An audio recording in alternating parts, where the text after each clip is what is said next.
Welcome to Own the Season podcast. We will talk to industry insiders along with outdoor enthusiasts to help you own your season. Now let's join hosts Art and Michelle Helen with Brad Jones. Own the Season podcast is sponsored by Griffin Armament, the oldest privately owned silencer manufacturer in the United States.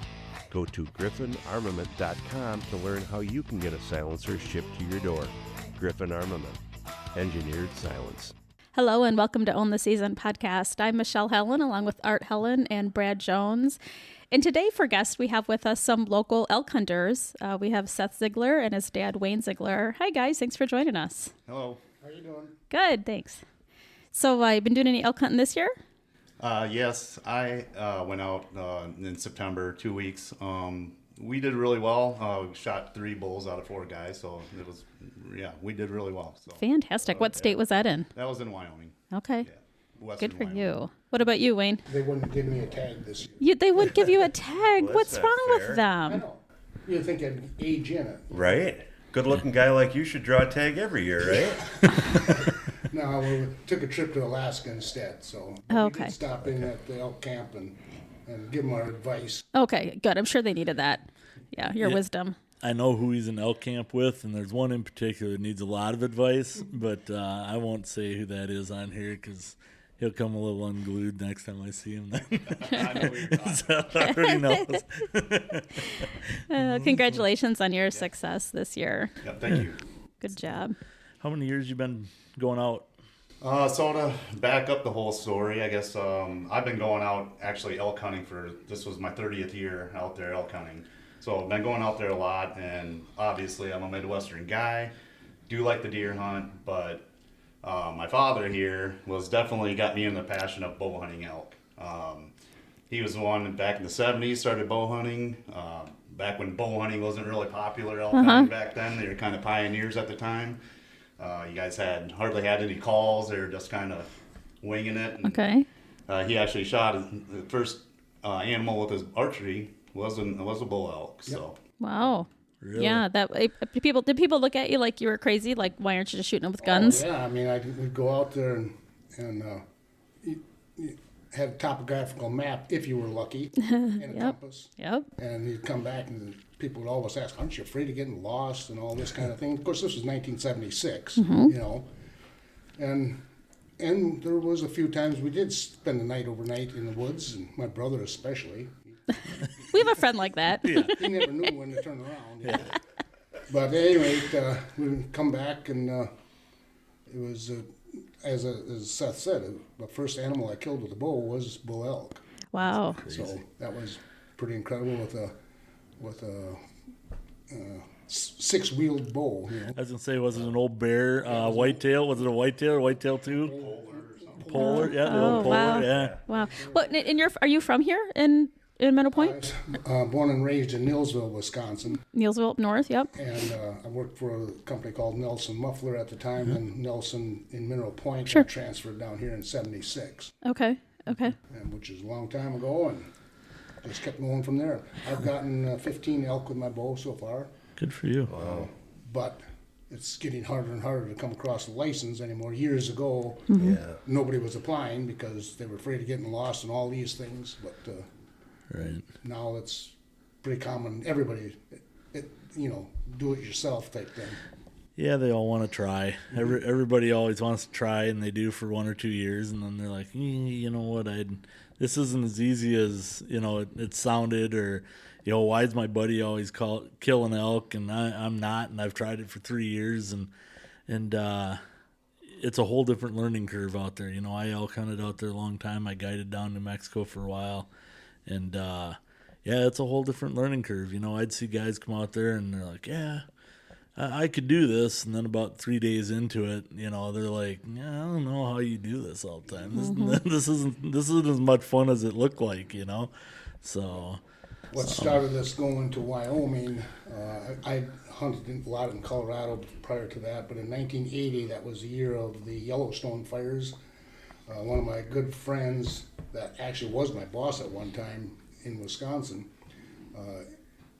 was out there. He was actually turned to be a cowboy on a huge ranch. and he was taking care of 2,600 pair of cattle on 36 square miles on the mountaintop. And he lived there with them in a cow camp. And I took Seth up there when he was 10 years old with my horses, and we helped drive the cattle out, Okay. take salt out to them, this type of thing, and that's how they would control how much they grazed. And while I was doing that, I was seeing all these elk and mule deer and all these types of things. And I said, Jim, I said, anybody come out here hunting? He said, sure. I said, bow hunting? Oh, nobody. Bow hunting. Right. Yeah. There's the, are you crazy? Nobody does that. And Yeah. I said, well, there will be. So ever since then, we've been going there every time we can get a license for Wyoming. So that's So- how that kind of all started. So Seth said that not only do you bow hunt elk, but that was your first animal that you harvested with a bow. Right. As a Wisconsin guy, what drew you to elk hunting? Or My brother. okay. Yeah, my brother, he started it out a few years before I did. My brother and my dad went out to Colorado just to visit my cousin, and they went up into the mountains, and back then, $15 got you a deer tag, non-resident deer tag, and $20 or $25 got you a non-resident elk tag. So they thought, what the heck? Right. Well, what the heck? Yeah. So they got, and my brother got an elk. All right. From there on in, it was hooked. And that was it. Yeah. Crazy.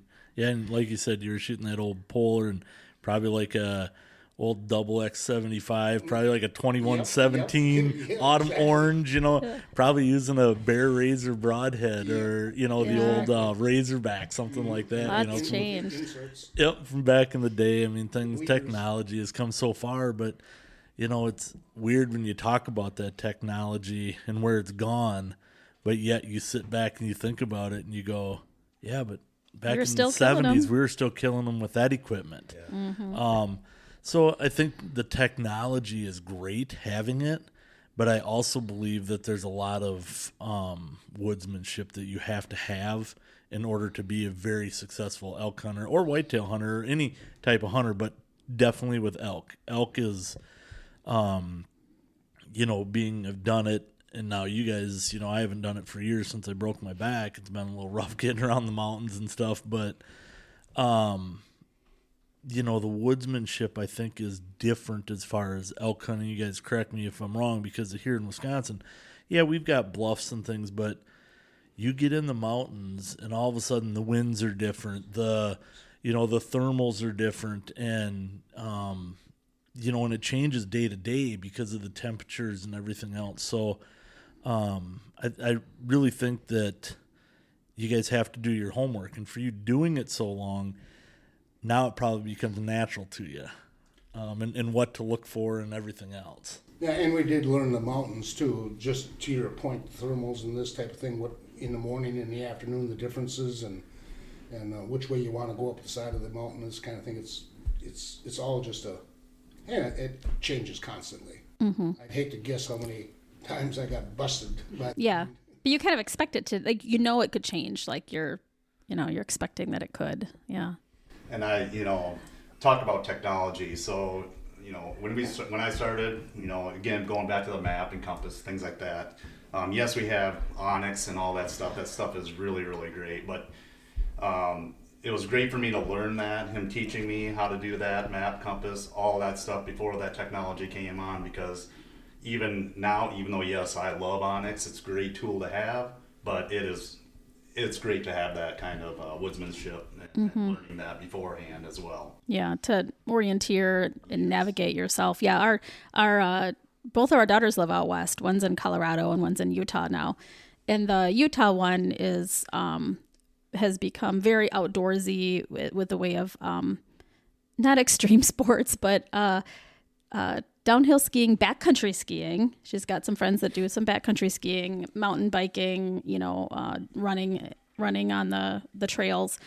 And it's that, and some rock climbing too. It's that backcountry skiing, where we're, as with gift giving, me and her sister, trying to gift her things to help, assess the snow and the avalanche risk and like kind of that whole science that you have to be careful of. And in the orienteering, like I gave her a compass, And of course she's, got more digital tools, but, and friends that are more experienced that are with her. But I told, we know the technology can fail. Your battery can die, things like that. And what if the friend that knows where they are and can navigate them out the best gets hurt? I said, I want you to be able to independently be able to take care of yourself and rescue yourself too, Yeah, and that's the difference between technology today and when I was younger growing up, because I was an adrenaline junkie, which was horrible. I was one of those, let's go jump out of a plane tomorrow, or, jumping out of helicopters and doing heli skiing and things like that. The difference was, between now and then is like she says, she's trying to find tools to keep my daughter alive. I'm like, I want to see her stay alive, but I'm like, hell, we used to walk the edge of the mountain and stomp it with our skis and go, oh shit, there goes half the mountain. That's not a good place to go, and hope you didn't go with it. And now and that's why we have so much life insurance on you.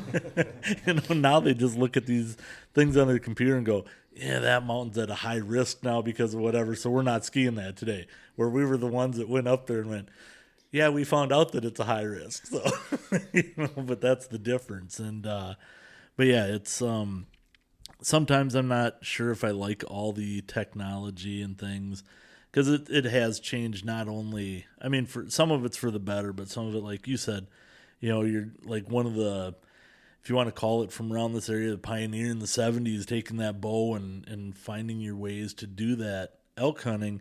And it was easier to find places to hunt. Back when you first started bow hunting here, you'd knock on doors and they're like, you're bow hunting? And they're like, yeah, sure, go ahead, And now, because they've made everything with technology so much more efficient and effective, and even with crossbows and stuff now, that it's getting really hard to be able to knock on a door and do that. I started killing turkeys, in the late 80s, early 90s with my bow around here. And myself and another very well-known turkey bow hunter are actually in the process right now of writing a book that we're hoping to have out here by mid-December. It's kind of an educational and stuff, but between the two of us, we've killed over 300 turkeys with our bows. I'd killed, I think, at last count, I was pushing 160 after this year, because I killed another one this year. And so we were looking at that, and again, back in the day, it was so much easier. I'd go to a whole different state, and they're like, you'd knock on a door, and they're like, what do you want? I'd like to, turkey hunt. And they'd be like, we don't, we've got enough turkey hunters in here. And I'm like, okay, well, any place that I could bow hunt for turkeys around here?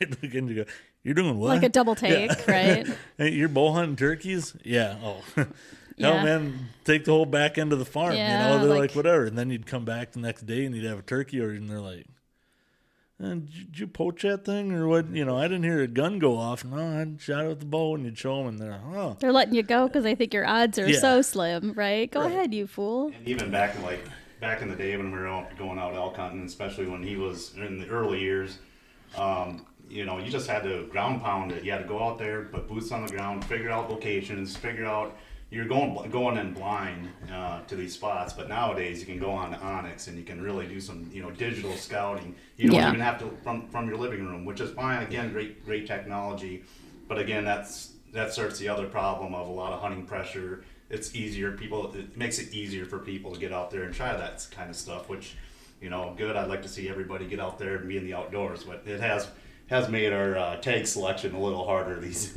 years. That's for sure. Mm-hmm. And so, what do you guys? Brad, I know he's going to rifle hunt elk this year for the first time. He's never elk hunted. He's going with an outfitter, but for first time hunters, what do you guys, without obviously giving away your locations and things, but what are you looking for when you're out there? How are you reading thermals? What are you looking for how to actually hunt those elk? When I'm looking at it, I'm looking at basically the terrain, kind of looking at, obviously the easy ones are north-facing hills. They like to lay on north-facing hills, things like that. Just... Yeah, but the thermals, as far as in the morning, everything always seems to come uphill, so you got to get above them, you know, and be looking down, opposite in the evenings, this kind of thing. So it's just almost anymore. It's almost instinctive, you know, because we've been doing it so long, and and also, especially where we go in Wyoming, we've been hunting there for how many years? Over 30 for sure, 35. Yeah, something like that. So we know that terrain so good. We know that where they like to bed. We know where they like to feed. You've got years of scouting experience and firsthand It's a vision. huge area, Yeah. of course, but and we've gotten elk where you never think elk would be, and vice versa. You think there's going to be a bunch of them, and nothing's there. The old saying, you know, elk are where you find them. Elk So are where you find 'em. Yeah. that's true too. Yeah. You know, I mean, you're looking at, I don't know the area you're in. You know, for us, when I used to do it, it was depending somewhat on the time of year too. If you were trying to get up in the dark timber, right up close to, you know, tree line, and then obviously as things progress, then you'd start dropping more into the, you know, the Quakies and the aspens and that tree line and look for that and the thermals. And that was always the thing is, you know, like you said, in the mornings, you want to start high. Well, a lot of guys, the problem is they want to put their camps down low because it's a lot easier to just get down low. But you know, if from my experience, and correct me if I'm wrong, is try to put your camp high because it's easier to start out way high in the morning because those elk are going to be low. Then at night, what you do is you start up high and then you work your way down the mountain throughout the day, and then you start low to work your way back up in the evening, back up towards camp. Yeah. Another little thing that became a secret, I guess, not much of a secret, but I raised my kids on horses, and the reason I had horses is because I borrowed one time and went elk hunting, and it packed out elk. I said, I need me one of them. And so I got 1, 2, and so the horses took up a lot. You know, you don't have to camp high. You just get on a horse and ride them up high, tie them off, and go hunting in the morning, go back to them, and that type of thing. So was a big plus for me. I took those horses wherever I went. Yeah. And I think with elk and other like really big game, you know, if you shoot it, you know, you're kind of thinking, how am I going to get this out of here? Like after I shoot it, if I am successful, and you hate to be in a situation where you find an animal, and you have to decide whether or not you really want to chase it or shoot it or go after it based on the fact of, can I get it out? You know, whether that's an elk, whether that's a moose. I think it can definitely, you know, happen there. You know, probably some other ones too, where you're like, I don't know if I can get it out if I were to shoot it. I ran in that exact situation a few years ago in Idaho. Me and a friend of mine were in an area, and it was very, very ugly. It took us a long time to get down there. Of course, that's where the elk was, and he was bugling. And I looked at my friend. And I said, you know what? I wouldn't bring my horses down here to get this thing out. I don't think we're going to be able to get out. And he's like, well, we'll worry about it afterwards. I said, no, I'm worrying about it now. Because it was just me, my friend, and my dad, and that wouldn't have been a good deal. And we wouldn't even be able. We had a horse, but we had a horse, but I wouldn't even take him down this nasty spots. Right. Yeah. Yeah, and you know, today, one of the things that I don't know, technology again, that I don't know if it's the greatest thing in the world, because like you guys, you know, my sister always had horses, so I grew up with horses. I wasn't a huge horse fan, but you know, if I was out west and had to use them, or if we'd shoot something, that would have been the first thing we did. When I wasn't guiding anymore, because we had horses obviously when I was guiding, but when I wasn't, you know, we would always know who in town had horses that if we shot one, that we could go in and say, you know, talk to the rancher, pay him X amount of money, and he would come up the mountain with us to help, you know, pack that out with the horses.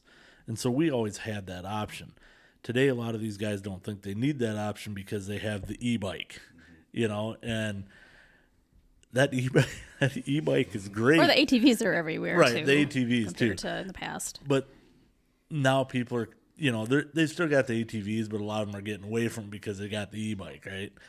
Well, a lot of things that they don't really realize, some do and some don't, but it's a lot colder up there on the mountain. A lot of things, those batteries don't last as long, and all of a sudden they're like, well, I got a 50-mile range. Well, guess what? They're 7 miles up and down those mountains like that, and now they shot an elk way down in this canyon. Their battery's dead, and they think they got to pedal all the way back up that hill. They aren't going to pedal up that hill. Now they got twice as many problems. One, trying to get the bike out, and trying to get an elk out. You're not going to have that problem with horses or with Brian. You're not going to have that problem with Brian. That would be, if I was with Brian, he'd be my pack mule. Yeah. My hunting partners have gotten a little younger and a little bigger over the years. Smart, Seth, smart. Recruit him into your camp. Yep. That's right.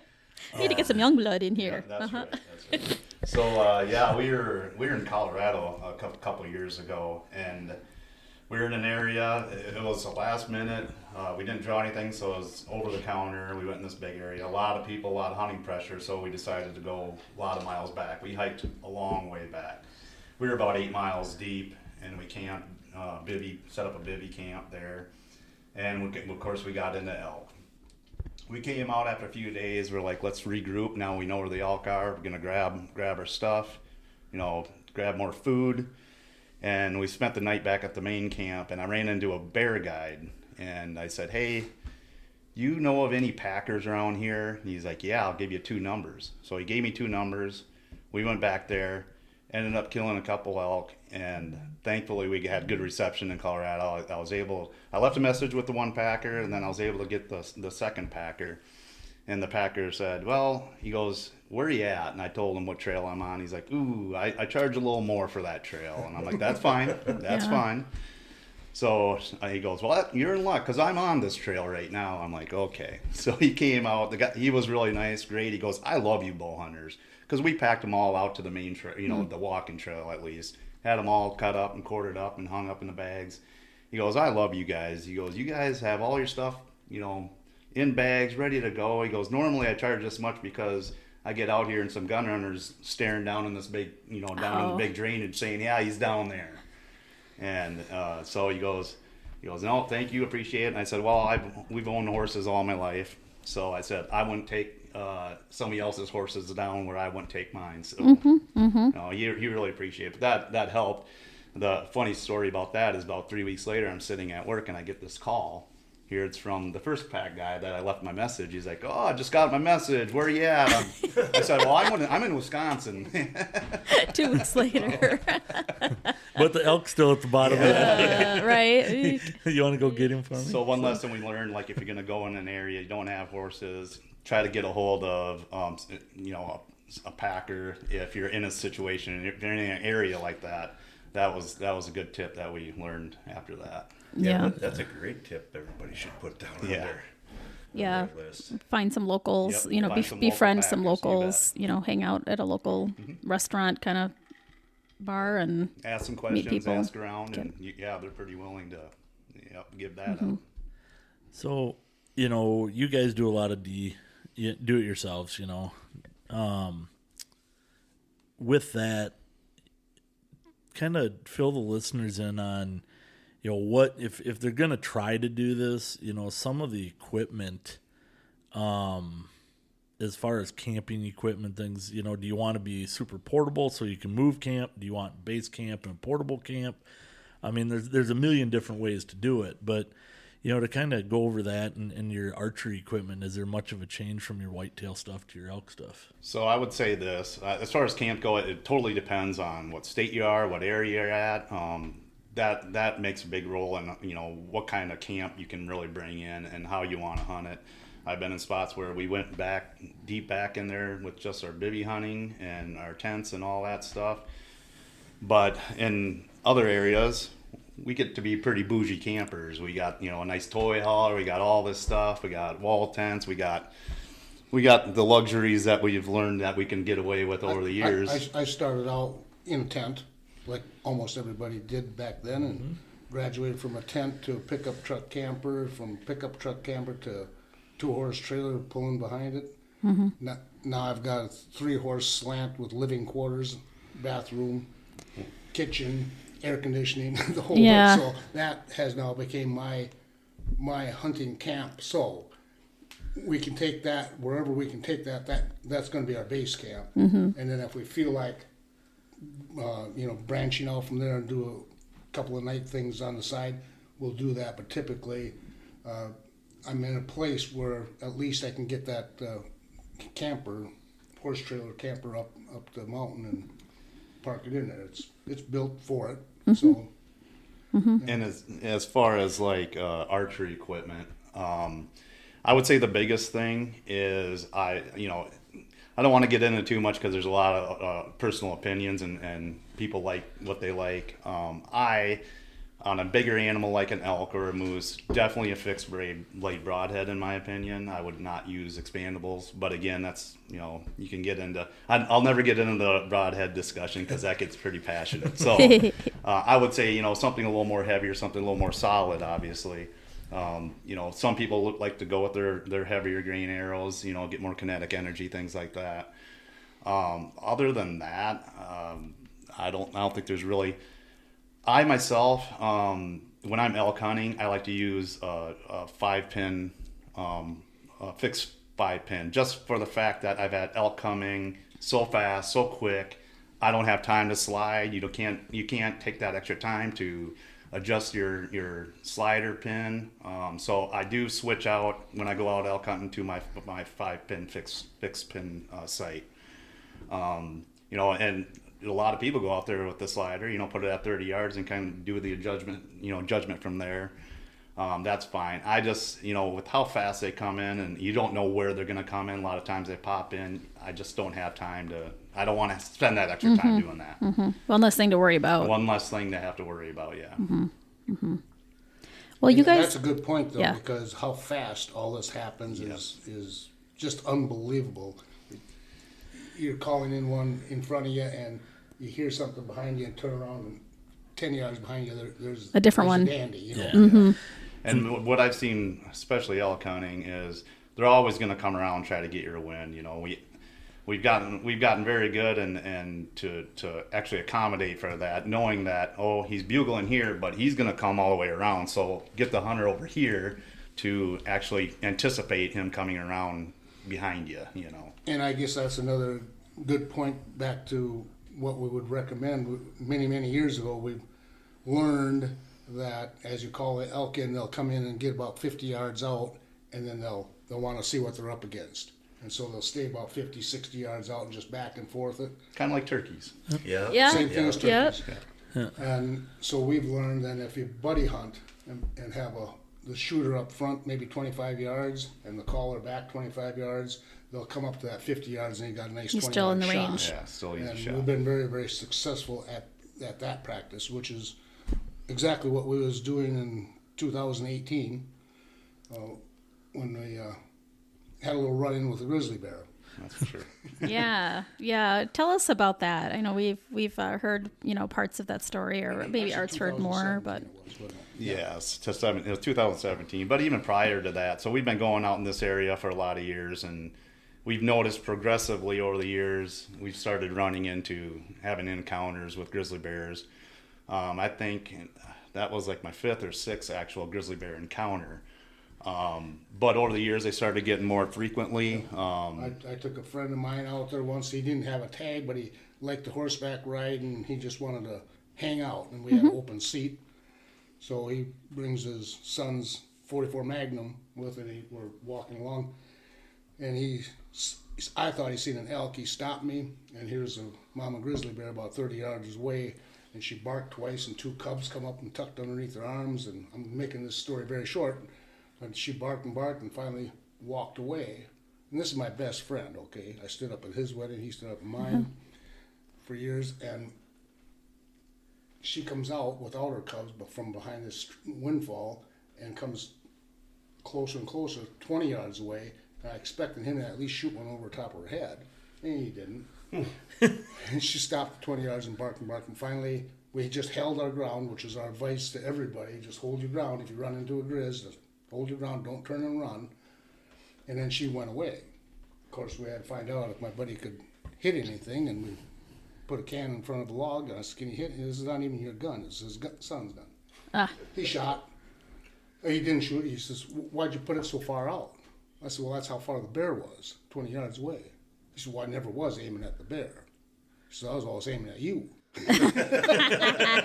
Yeah, he goes, I had to point at your leg the whole time. Yeah, Art. So that sounds like Art. He's always, whenever we've been anywhere, we're probably mostly grizzly. Well, now maybe going to Africa, he says the same thing. Like, I just got to be faster than you, you know, and My best friend. he's gonna take you out now, Wayne. But Well, this is my wife, Wayne, and I tell her the same thing. Yeah. I'm like, I might be fat and old, but I know I can still outrun your short legs. So, But the point is, about bear, we have learned that hold your ground is very, very, very important. I think it's a way, and try to look big, just everything you can do, because they're king of the mountain. Yeah. And We're in their space. We, well, one other time I was out there and I hit an elk, hit it a little further back, so we decided to leave it overnight. As we were walking out, my friend Josh, I look up and here's big sow grizzly laying right in the middle of the trail napping. And I stopped. I said, hey, Josh, grizzly bear. And all of a sudden he looks over. He goes, yeah, I see him. 2 of them coming down the hill. I said, no, in front of us. Those are the 2 cubs that were coming down the hill. He saw them. Then he saw her.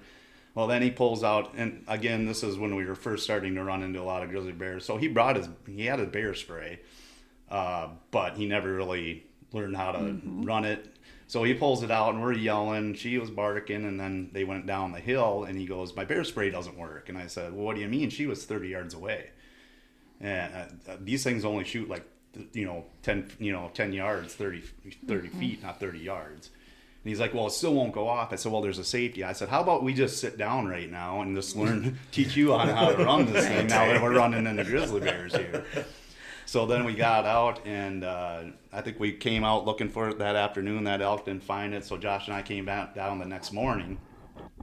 Here we run into it, we hear elk coming, so Josh gets ready, and here comes another sow with second-year cubs. So it's a whole different set of bears. So it came down again, kind of similar to his story, barking, and we're yelling and screaming, but she didn't want to leave. She stood there a long time, and it was about 10 minutes standoff. It felt like an hour, but finally she did kind of go out of sight, and I told Josh, I said, we're close to my elk, because she did not want to leave. Oh, sure. We walked another 50 yards, and all of a sudden the wind drifted, and I could smell guts, and we got up to the animal, and she found it, and she had, ripped it open and urinated and all this stuff all over around it.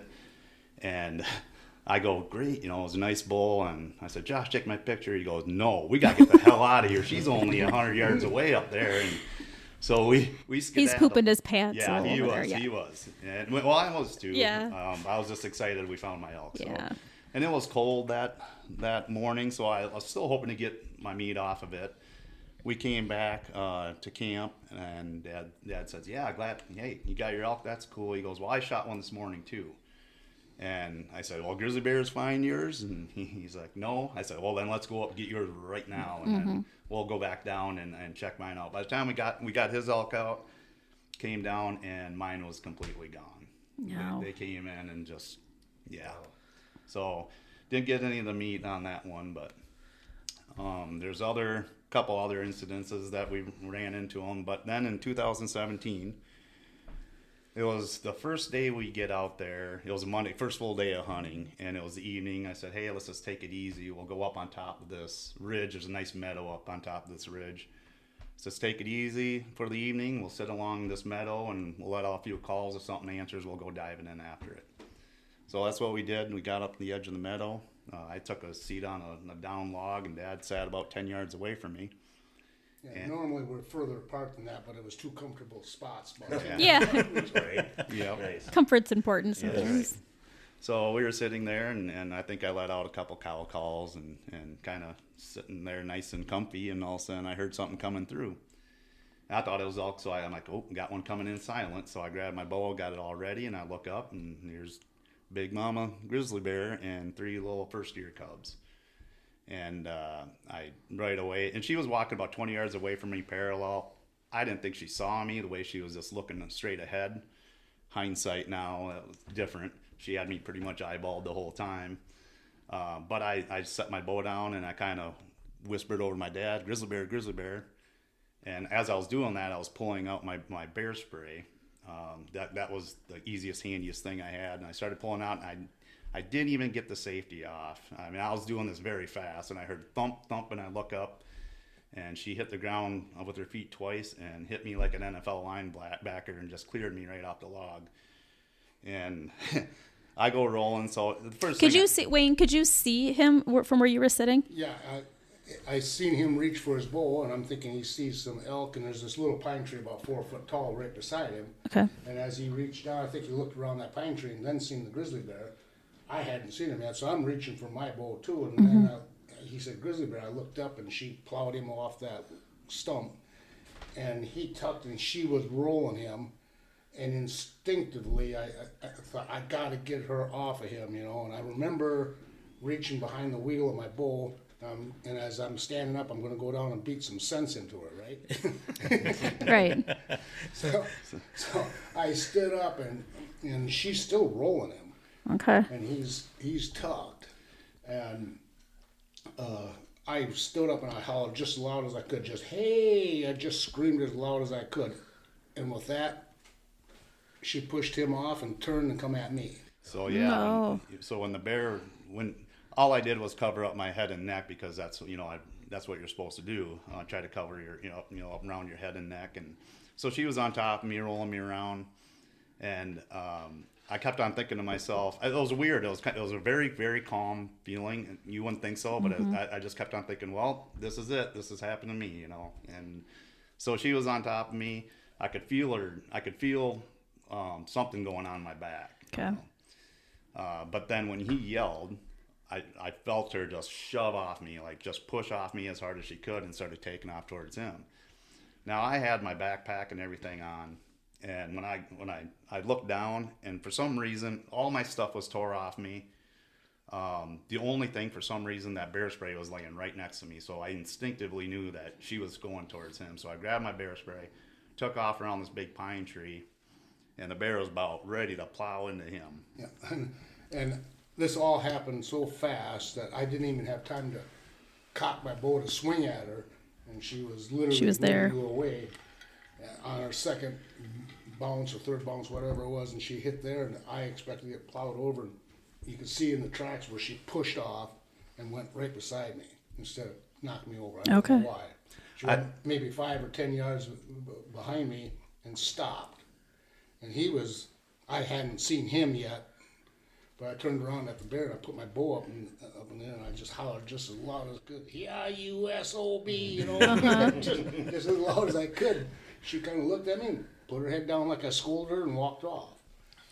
And I think a lot of it, I don't think she knew he was there. I don't think she saw him. So I think when he yelled, that startled her. Okay. And then I think right before she probably hit him, she probably like, you know what, just gonna get out of here. Well, she seen what she was up to. Yeah, I'm sure she was afraid. She was shaking in her boots. Wayne. She says that dude's one of the first ones to ever kill an elk out here with a bow. I'm out of here, He's man. legendary. Yeah. So then I get up to Dad, and I remember, are you all right? He goes, well, I'm fine. Are you all right? I said, I don't know yet. I touched my face, and there was blood on my face, and I said, oh, you see all these pictures of these guys with bear attacks. And I'm like, oh, Dad, how bad's my face? Is it all tore up? And he's like, no, a little blood coming out of your mouth. But he goes, your face looks good. I said, well, I know she caught my back. That's for sure. It's the first time anybody's ever told you your face looks good. Right? I agree. And so he started looking. He goes, turn around. I said, well, your vest has got a couple tears in them. And take your vest off, take your shirt off, and long sleeve T-shirt down to his T-shirt's up bloody. Well, he first had reached around and felt wet, and he thought that was all blood. And I said, no, that's slobber. It's just slobber. And so we got down to it, but his T-shirt was bloody. I said, well, we'll see what it is. And lifted up, and her upper canine teeth punched through 4 layers of clothes and into his back just below his shoulder blade, and drove into him about 1 inch deep. Okay. And tore it a little bit, and we think and underneath you could see where her jaw was starting to turn black and blue, the bottom jaw clamping down on him, and we think that must have been right when I yelled that she let go, because I think the next thing she was going to do was pick him up and shake him. You know? Yeah. Okay.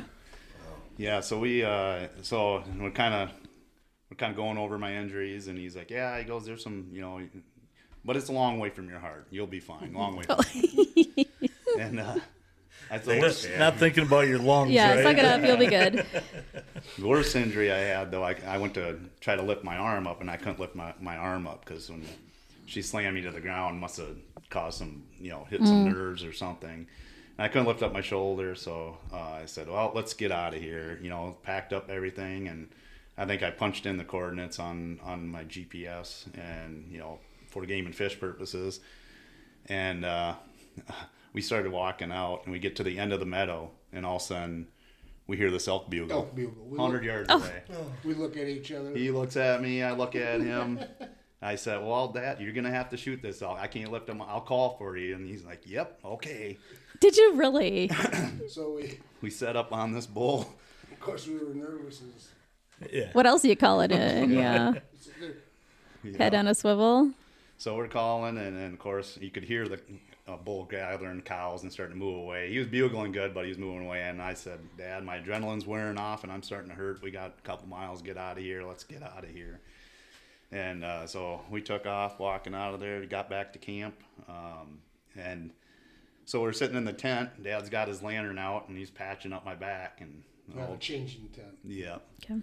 And so he's got the lantern out, and he's got the first aid kit out, and we got the Neosporin out and all that. And while he's patching up my back, I just grabbed the Neosporin. I've never read Neosporin before in my life, but I was reading it because I had nothing else to do while he's patching my back up.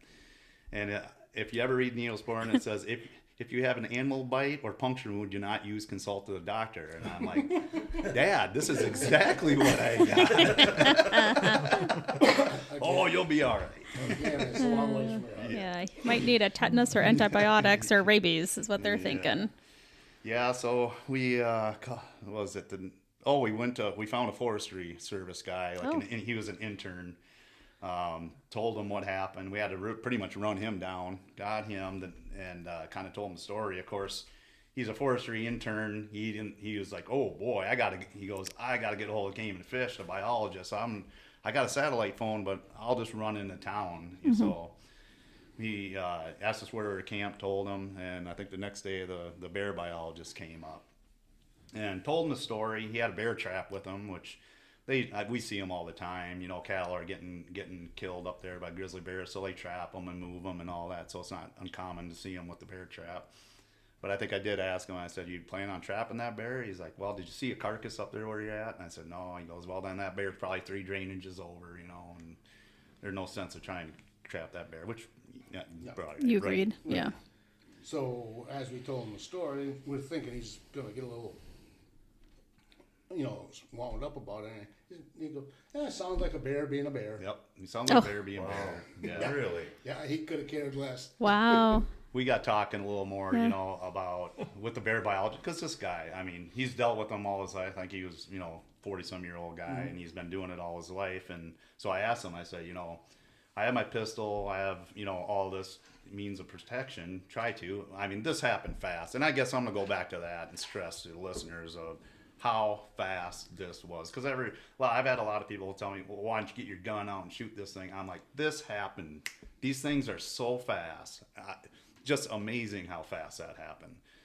I reacted as fast as I absolutely could, and I still got nailed. So that was probably the most astonishing thing out of the whole experience of how fast that. He practiced a quick draw with his pepper spray, and he was good at it.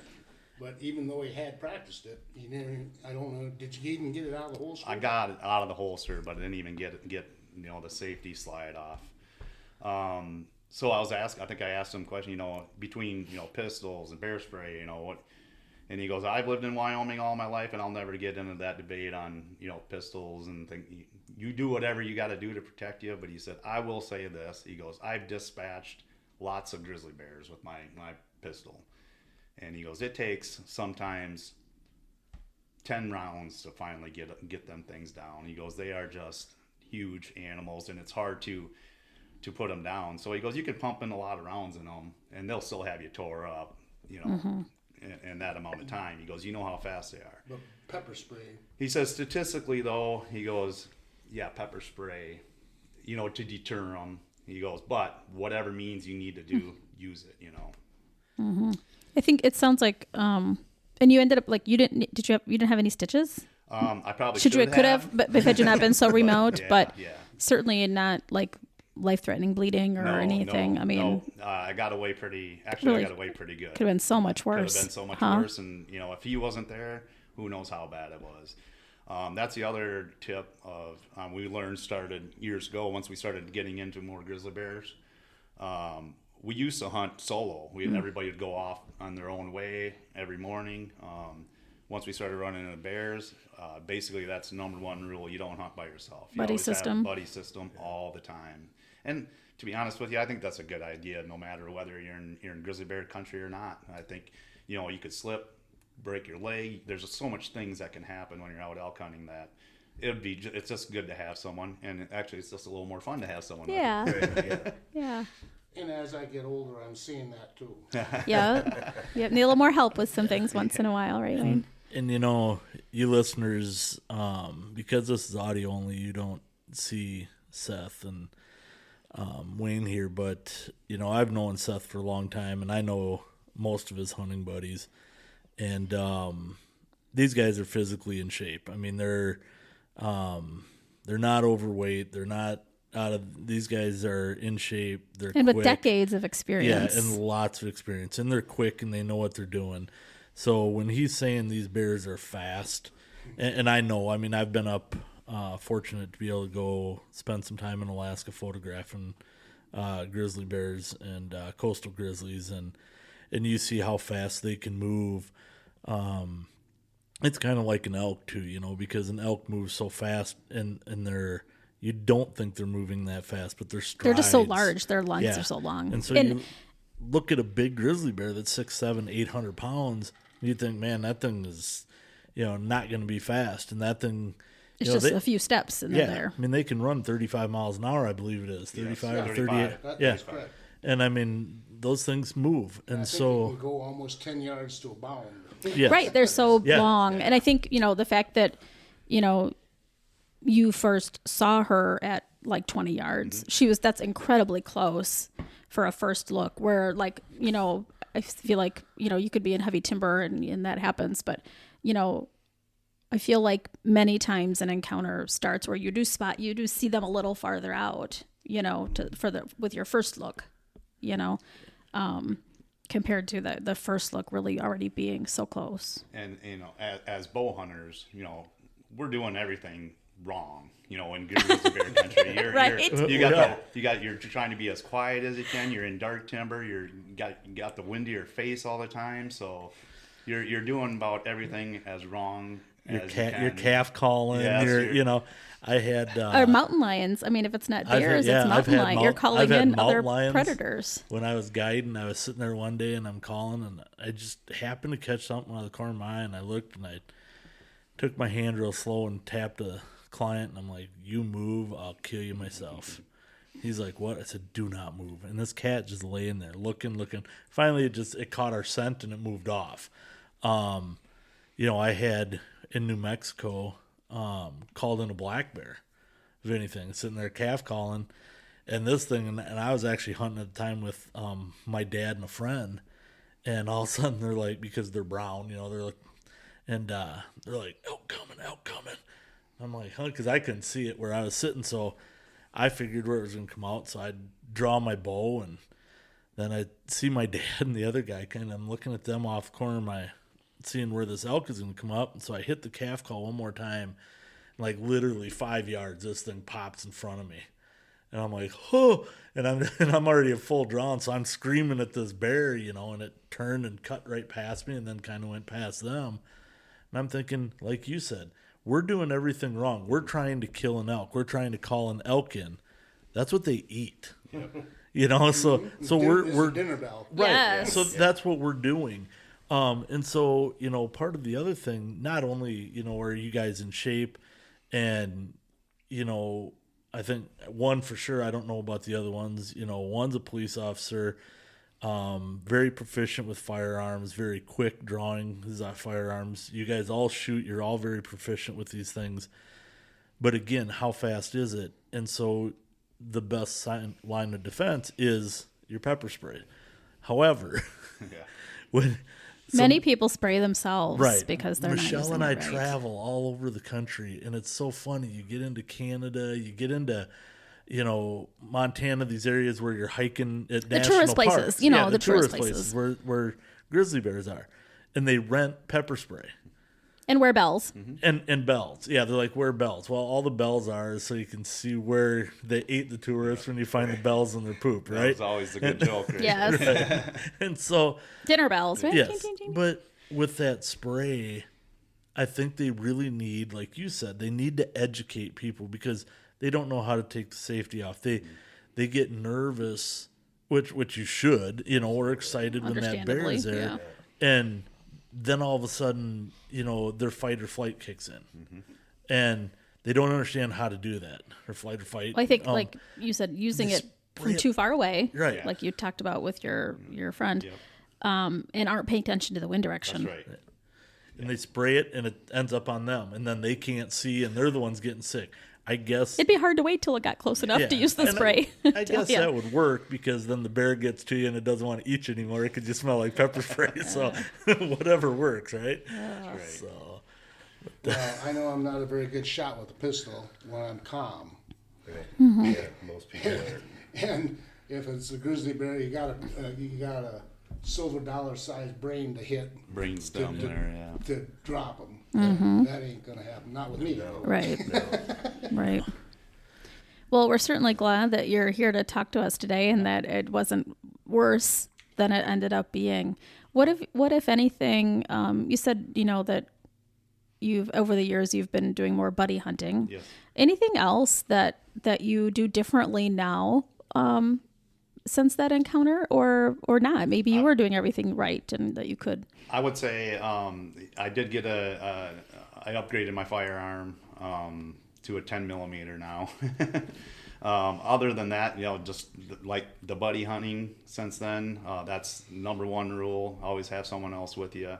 And we talked to a game and fish guy, and he suggested, he goes, it's up to personal preference, but he goes, I just keep the safety off on my bear spray. No, one less step. And he goes, actually, I got it facing out towards, you know, in front of you.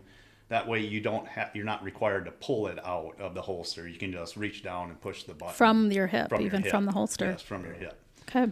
So he suggested that, and we've been kind of practicing. It depends on the area you're in. If it's really, really thick and brushy, I don't want a branch to be hitting on it and spraying us accidentally. So depends on the situation. Other than that, definitely a lot more bear aware. Head always on a swivel anymore. I don't take any stick cracking for granted anymore. Even if I know it's a chipmunk, you know, or a squirrel dropping a nut, I'm always going to look over there no matter what. Just be as bear aware as you can, as they say. Isn't it amazing how quiet such a large animal can be? 100%. I have not, other than at Alaska, and that was on a beach, so sand, and it was, you know, just quieter. But even black bears, how you don't hear them come in when you're hunting. You see them. They just like appear out of nowhere. They're this very large black animal, and you don't see them until they're right in front of you. Yeah, it's amazing how quiet they can be going through that timber. You know, I'm trying as hard as I can. I feel like I sound like an elephant going Right. through the woods, and I don't know how these big animals do that. Big animal, but they just have like soft feet, Yeah. and they're careful where they place them. And Did you guys say Amazing. you're seeing more bear now? Is the population Yes, increasing? it's getting increasingly more. I think not this year, but last year, a buddy of mine, a couple of my hunting partners, they were out. They saw 5 grizzly bears in one sitting. So there were one outing. So yeah, and then, you know, there'd be times where it would be snowing, it just snowed a little bit, and we'd go out to our hunting spot, and we'd see, that night it snowed, and you'd see fresh tracks. Okay, well, we're going to go the opposite direction. Well, then you start walking this way, you cut another different set of tracks, and it's like you start going around in circles because, boy, we got to be surrounded by grizzly bears. I mean, you don't really notice how many of that are out there, and it's amazing how many I think we probably ran into that we didn't know, that smelled us and just kind of went away, which is great. Until it snows, and then you're like, holy cow. Yeah, were you better off not knowing and seeing the tracks? Do you think they're there because the elk are there? Is that what they're actually? Well, there's a lot of cattle there. Yeah, cattle. so there's a lot of cattle, and that's again going back to why the National Forest they lease all that mountain up to the cattle ranches. So there's a lot of cattle up there. Okay, and that's a food source for them. 100%. Even the game and fish guy told us that. Hey, he goes, how this thing works. They kill one of these calves up here. We put a trap down, and next day we get a bear. And he goes, and then they take it over to next ridge over. Yeah, they just swap them around. Yeah, right. Another one that they move it back. They get three tags. Three. I like to get the Three tags. And the power, I mean, you've felt the power of a bear. I couldn't even imagine, like you said. I mean, it hit you that fast, which is fortunate that didn't knock you out or didn't do something, because it's got to be like a car hitting you. Mm-hmm. Yeah, like I said, I was like, if I was sitting there and a professional NFL linebacker got a free just run at you and just bowled you over, that's what it felt like. That's how I describe it. NFL linebacker just plowing into you as hard as they could. That was 2017, and the following year in the same area, almost identical situation with a guide and a hunter, archery hunter. They had killed an elk in the evening, dressed it out, went back up the next morning to take the meat, and identical thing happened. They did have pistols in their packs, but they had the packs off. They were breaking down the elk. And the hunter was starting to skin the elk or whatever, and the Grizz attacked the hunter. The guide yelled as I did. The Grizz came at the guide, and the hunter took off down the damn mountain. And the guide did not make it. And low. Yeah. Wow. So yeah, well, and So it happens. Yeah, it happens. And the thing about that year with the grizzly bear, that wasn't even the closest to death I got that year. Oh, do tell. What other trouble did you get into, Seth? So, your dad finally beat you up? Yeah, or what? yeah. No, it started snowing, and it started snowing a lot. Oh. And we had a friend of It ours. was a hunting trip from hell. Sounds like it. Our friend of ours in town came up, and we've got about a foot now of snow, and we're like, it doesn't look like, because once it starts getting weather up there and wet up there, that mountain just starts making its own weather. You could go down in town, you look up, you just see a big cloud up on top of that mountain, even though it's sunny downtown, but it just kind of just feeds off itself, and it just keeps snowing and snowing and snowing. And he came up, he goes, hey, I think I'm suggesting you guys might want to pack and get out of here, because up above timberline is drifting like crazy. Okay. yeah. See, where we were in a nice little hole. Okay. all cozy. Yeah. Yeah.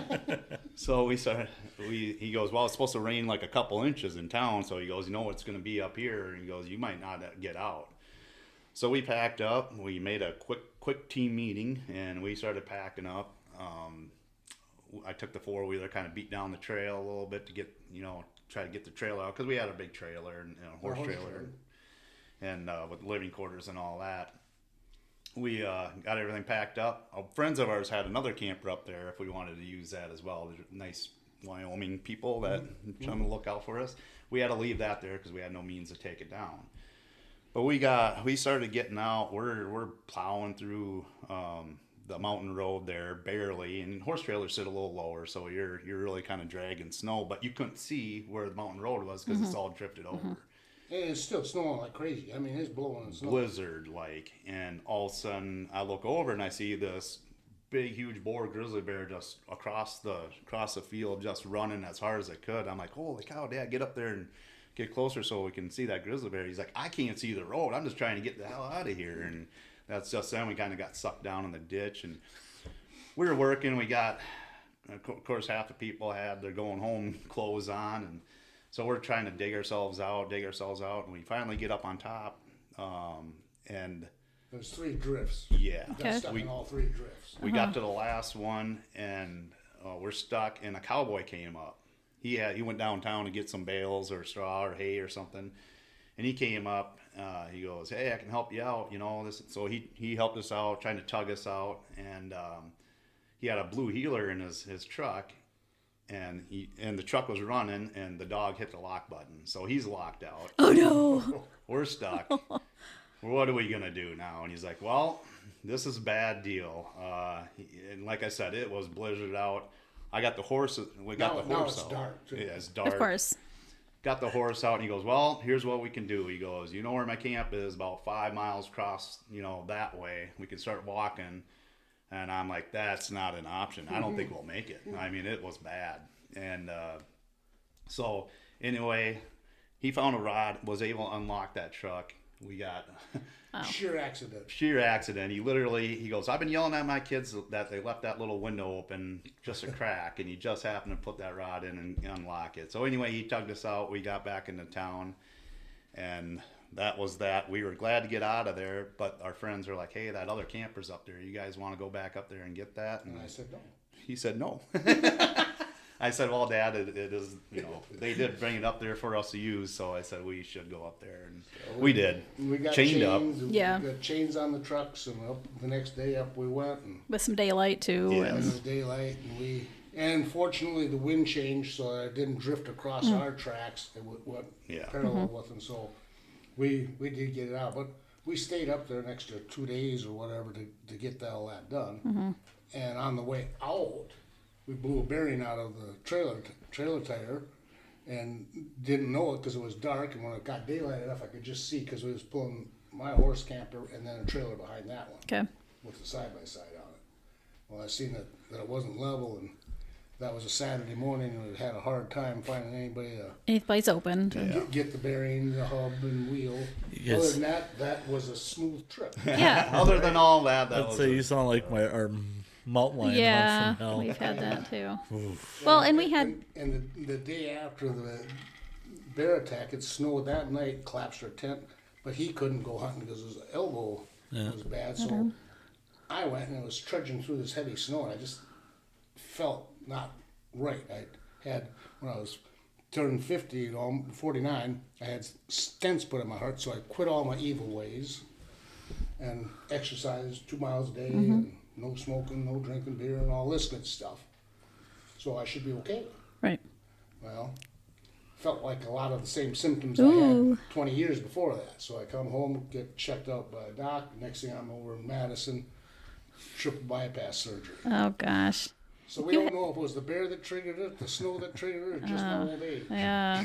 You had to pack your dad out once, I had to didn't pack you? my dad. We were on an elk hunt one year, and he had a valve replaced, and they call it the toilet seat valve, so you can hear it when he gets excited. You can hear it clicking. My mother had one. Which I Okay. think makes him more nervous. Yeah. Then he can it Brad gets just in the had spiral. one put in, and so his doctor told him he was fine, this and that. So we get out there, and I really wanted my dad to get an elk because he hadn't shot an elk yet with his bow, and so I wanted to. So we get back in, and I'd hunted this area for years, so I knew where we were going. So we get down in there, and I get this bull just all fired up, right? This is 2 years after his surgery, his first time out trying this, right, in the mountains and stuff. So pretty soon the bull keeps getting closer and closer, and he's just screaming coming up this hill, and I'm like, Dad, you need to get ready. It's going to happen here shortly. And he goes, you need to stop. So what do you mean I need to stop? He says, you need to get rid of it. He says, I can't do it. He says, my heart's going to blow up. I said, what? So everything got quiet, and I could hear that thing just, 100 miles an hour in there. And he goes, and because it was so new, he didn't understand how to control it yet or pace it. So he's like completely freaked out, and he's like, you can't. So, we got rid of the bull, just kind of quit calling, just let everything settle down. And I kind of started talking. So then, gave it some time. Like this bull got scared away too, right? In case we figured it out. So we sat there for about half hour, 40 minutes. And he's like, I can't make it back up this mountain. He says, it won't slow down. I'm like, shit. And we're 3/4 of a mile, down the side of this mountain or more. So, and back then, it was a little different because, I was in a little better shape. And what was... And younger. Younger. And what was down low was up high at that time in my chest instead of my belly, right? And so I was in really good physical shape. And so I said, the only way I got to get you out of here, Dad, is we either leave everything and I pack you out or we try to get it all. And he says, I can't leave my stuff here. He's more worried about his crap, and dying on the side of a mountain. So I took our packs and I kind of jimmy rigged like a little shelf on my back per se. And I took Dad and threw him like a fireman carry right up over my shoulders. And I took a strap and I put it around his elbow and his knee and strapped it around like a backpack on me. Mm-hmm. I had him hang on to that, and then I took a bow in each hand and I packed him a mile up that mountain. Got him in a truck. How you doing? He goes, still ain't helping. So I threw him in the back of the truck, and I stopped at camp, wrote him a message because we had another guy there in camp. I wrote him a message, told him what was going on, and I just took Dad and we headed right straight down the mountain. Got him to the hospital, and they kept him. Had to give him some drugs and stuff to get things. Kept him overnight, and then got him settled down. And went back up the next day. And I said, "You ready?" And he goes, "To pack up and go home." I said, "No." I said, "We got time." He goes, "No." I think if we're gonna hunt, we're staying right around here. So or do you have to be camp cook at that point? Yeah. So it's you got to be prepared in the mountains. I think, kind of way back to the beginning, a lot more than people think you need to be prepared. Exactly. And anything can happen at any time. The weather happens so fast too. We had weather radio. Yeah, we had a trip that I had been on. I don't know how many times I'd been out. Maybe just once or twice. And I had a mule deer tag. But I remember that trip or one of the couple trips. We had the wall tent, I think, and then I think we had a friend that had a smaller tent. And we had decided to jump on the four-wheeler and kind of drive out and do some scouting, kind of see what was out this certain direction. And we were up pretty high. And we drive out and we could see this weather system coming. And he's like, "That does not look good. We have to get back." And kind of like the Forest Service guy said to you, was like, "I think you should," we went back to camp and we said, "We have to get off the mountain now or we won't be able to go." Because we were only supposed to have another day hunting. And so it was raining. It was wet. It was raining. And we're like throwing stuff in the back of the truck as fast as we can because we've got a 3-hour trip down the mountain, switchbacks, pulling a trailer, to get down. But if we didn't leave then, we'd be stuck. That was when we hunted the flat tops. So we were up in the flat tops in Colorado. Yep. And it's 17-mile switchbacks. And I mean, it's slow and it's all mud. It's slippery mud. And it balls up on your tires. And so when you're coming down there in the snow and things like that, it wasn't fun, and we had a trailer with us and everything else. And I'm like, you know what? No, it isn't. For one extra night of hunting, we're packing up and getting out of here. That way we have another year of hunting. I probably came down that same trail, but I had my horses outside the horse trailer tied on the back because that was just pushing us, just an empty horse trailer. Yeah, that was, I do remember one year, this is kind of funny before we kind of wrap things up here. I remember I did have my dad and our buddy Jim Rowitz. You probably know Jim from town here. And there's the three of us up, and we're in the flat tops, and we found a bunch of elk one night. And so I said, "All right, guys, let's go back in here." And we got there the next morning, and I called a bull in, hoping for Dad to get shot, and wouldn't give him a shot. So we went around to a different area that afternoon, got another bull all fired up. And this bull, he played the game just perfect, right? And so I'm like, "All right, Dad." And Dad's like, "He's just too far for me." He was like 45 yards, And I'm like, "You're good to 30, you can shoot him." He's like, I can't. He says, "You're going to have to shoot him." So, like, we were kneeling, like, almost side by side because we just happened to be, the bull was below us and we were trying to get up on this little saddle. as he was bugling, but I wanted him to stay close. So every once in a while, I'd give just a real small, quiet cow call, like we were trying to meet him at that same point, right? Well, we met him pretty close to that same point. He got there faster than I thought he was going to get there. And so he said, shoot him. So I drew back and I let him have it. That thing spun around, ran down. That we actually could cut that thing up. We cut it in half. We cut the front half, back half. And then we took lines to the winch of an ATV from the road and a whole bunch of other rope. And we actually were able to winch it, winch it, and stop, and got them all the way out, with two sides. So then we winched it up, we ran the winch over a branch and winched it up in the air and then drove a four-wheeler under. So we had half of an elk on one ATV and the other half on the other ATV, right? And so we are driving back down the road. I don't know if you've been in the flat tops before, I'm sure. So we're driving down and there's a spot in the flat tops up there that there's no trees, and it's just this beautiful view back off to I think it goes off to the west farther. And we're driving past there, and there's a wedding going on. Okay? There's a wedding on top of the flat tops, and they stop the wedding when they see us coming by, and the bride and groom come down because they got to look at the elk and they got to sit there. And so they're taking pictures in the middle of this wedding with this half elk cut up on the back of my ATV. They're standing back, they're taking pictures of this thing. And they're like, congratulations, blah, blah, blah.